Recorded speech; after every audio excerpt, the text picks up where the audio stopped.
నమస్కారం. సింగం టీవీకి స్వాగతం. మన చంద్రబాబు నాయుడు గారి నాయకత్వంలోని కూటమి ఏదైతే ఉందో అది నిన్న ఎలక్షన్ మేనిఫెస్టోని రిలీజ్ చేసింది. చూశారు కదా? చూసారా లేదా?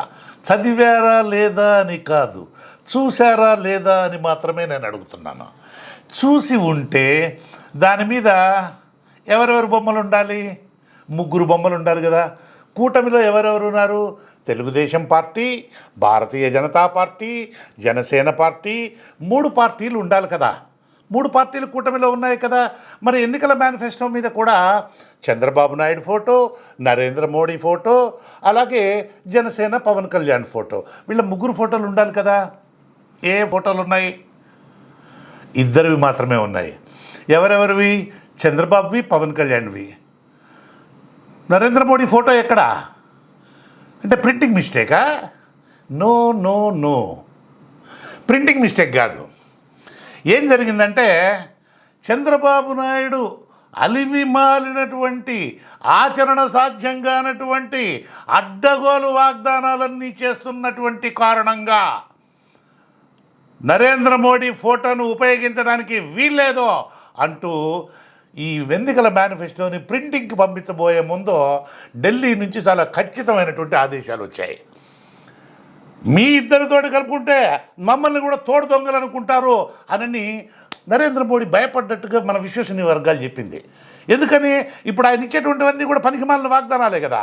ఈ పనికిమాలినటువంటి వాగ్దానాలని ఈ మేనిఫెస్టో మీద కనుక మోడీ బొమ్మ కూడా ఉండేట్లయితే ఆ వాగ్దానాలకు మోడీని కూడా రెస్పాన్సిబుల్ చేయొచ్చు కదా.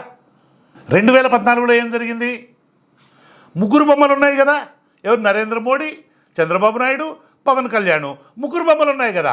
3 బొమ్మలు మేనిఫెస్టో మీద ఉండడం పక్కన పెట్టండి, 3 సంతకాలతో కూడినటువంటి కరపత్రాలను తయారు చేసి ఆంధ్రప్రదేశ్ వ్యాప్తంగా ఇంటింటికి పంపించారు కదా.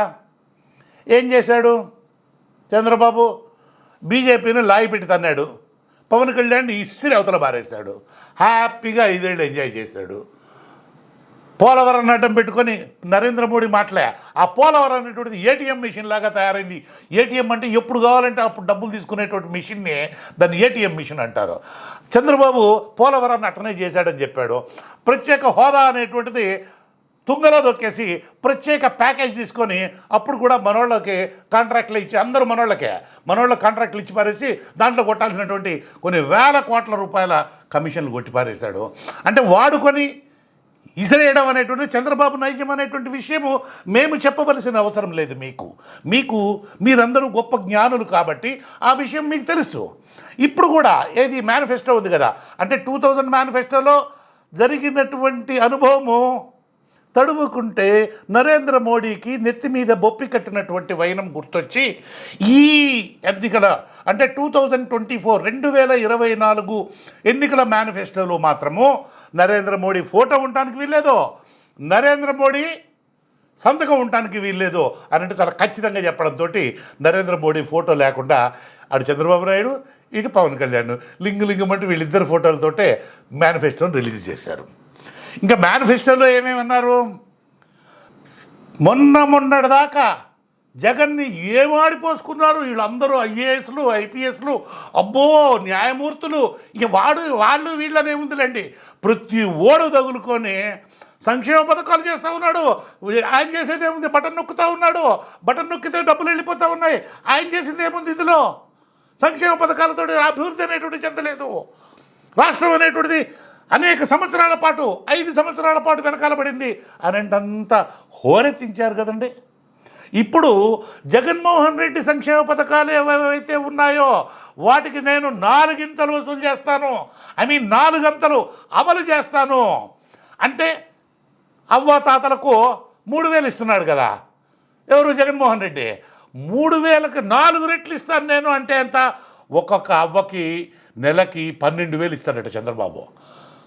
ఒక్కొక్క తాతకి నెలకు 12,000. ఎన్ని అయ్యేవి? సచ్చేవేనా? పొరపాటును కూడా అయ్యేవి కాదు. అప్పుడప్పుడు దసరా ముందరో అదేదో ఉగాది ముందరో ఇట్లా బుడబుక్కల వాళ్ళు వస్తారన్నమాట, ఇట్లా ఇష్టం వచ్చినట్లుగా చెప్పుకునేటువంటి వాళ్ళు. అదే కూడా కాదు. మా జిల్లాలో అయితే, గుంటూరు జిల్లా, మాకు పగటి వేషగాళ్ళు అంటూ ఉంటారన్నమాట. ఇష్టం వచ్చినట్లు చెప్తూ ఉంటారు, నోటికి వచ్చినట్లుగా. చంద్రబాబు నాయుడు టైప్ అంతా ఇదే అనేటువంటి విషయం నేను చెప్పలే, ముఖ్యమంత్రి జగన్మోహన్ రెడ్డి చెప్పాడు. ఆ కడప జిల్లాలో ఆ మైదుకూరు, ఆ తర్వాత కొండపి ఇటువంటి శాసనసభ స్థానాలలో ఆ నియోజకవర్గాల్లో ఎన్నికల బహిరంగ సభలో మాట్లాడుతూ చివరకు వీళ్ళు ఓడిపోతున్నామనేటువంటి విషయం స్పష్టం కావడంతో మతి భ్రమించి నన్ను లేపేయడానికి కూడా వీళ్ళు ప్రయత్నం చేస్తున్నారు, ఆలోచన చేస్తున్నారు, అందుకనే పిచ్చి పిచ్చి మాటలన్నీ కూడా మాట్లాడుతున్నారు అని చెప్పి ఆయన అన్నాడు. ఆయన అన్న మాటల్లో అబద్ధం అని ఉందా? లేదు కదండి. మొన్న చంద్రబాబు నాయుడు ఎట్లా పేలాడు అనేటువంటి విషయం ఒక వీడియో వేసి దానికి తగిన సమాధానం చెప్పాను.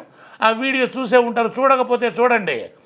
జగన్ రేపు నిన్ను చంపితే ఏం జరుగుతుంది, ఏం జరుగుతుందో ఆ వీడియోలో బాగా చెప్పాను నేను.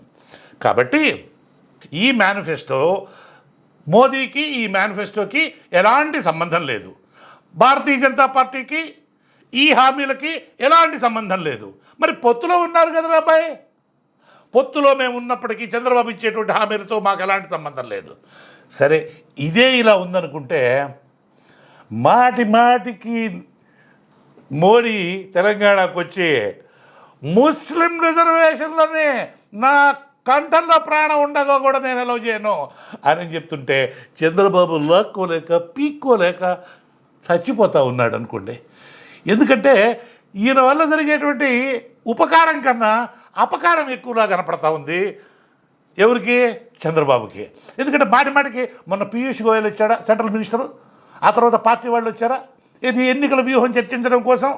వచ్చినప్పుడల్లా కూడా అదంతా అప్పుడు కూడా వాళ్ళు ఇదే విధమైనటువంటి ప్రకటన చేశారా, ముస్లింల రిజర్వేషన్ల విషయంలో భారతీయ జనతా పార్టీ తగ్గేదే లేదు అనేటువంటిది. ఇది ఒక రకంగా చెప్పాలంటే ఉత్తుత్తి కూటమిలాగానే కనపడుతుంది. ఎందుకంటే కలిసి కామన్ మినిమం ప్రోగ్రామ్ ఉండాలి కదండి. కామన్ మినిమం ప్రోగ్రామ్ లేకుండా అంటే ఒకటే మేనిఫెస్టో ఉండాలి కదా.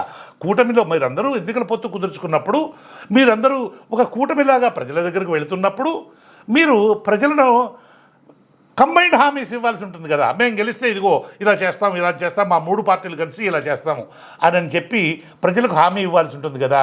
అటువంటి హామీ ఇవ్వడానికి చంద్రబాబుతో చేతులు కలపడానికి నరేంద్ర మోడీ కానీ, భారతీయ జనతా పార్టీ కానీ, నడ్డా కానీ, అమిత్ షా కానీ ఎవరు సిద్ధంగా లేరు అనేటువంటి విషయం ఇందు మూలంగా యావత్ తెలుగు జాతికి తెలియవలసినటువంటి అవసరం ఉంది.